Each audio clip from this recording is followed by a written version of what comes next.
Now, as part of Central Ohio's rapid growth, new housing everywhere is part of the boom.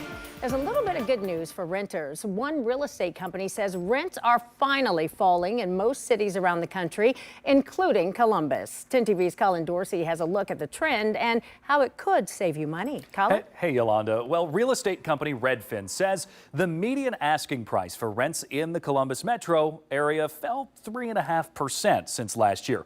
Now, that's good news for your wallet, but it still isn't exactly cheap. Median rent will still run you $1,427. The big question, though, will it keep falling? Experts say maybe.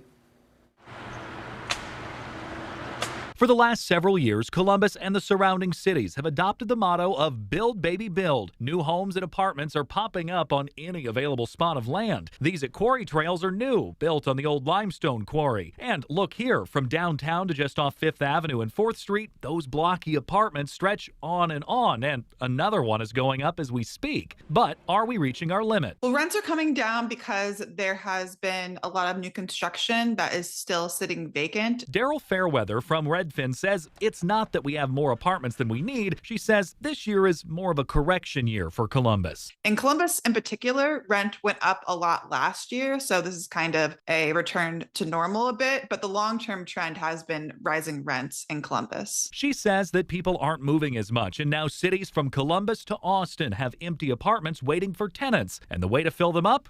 Lower the rent.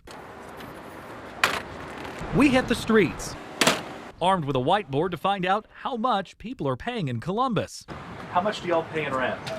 Our rent monthly is $1,650. I know that before, when I first moved here, I was paying around $1,300, and even for two people, that's too much. Evan Klinger is looking for a new place with a fiance and their pets, and doing so in budget is proving to be a challenge. And I'm looking usually between like $1,000, $1,200, but everything for us and our the size that we need, we would need everything starting at 13 kind of, and then going up from there. Fairweather says good news might be on the horizon for renters. I think Columbus is coming off of a higher peak. There was a lot of activity in Columbus, a lot of people moving to Columbus from more expensive East Coast metros that drove up rent. And it took a while for new inventory to come online and for rents to stabilize. And she does offer some advice when it comes to renewing your lease right now when rents are falling slightly. Continue to shop around on listing sites. Also, see if your property manager will negotiate with you to stay, whether that be at the same rent or maybe even lower than you currently pay. Now, she does warn she fully expects rents to start increasing once again next year for Columbus.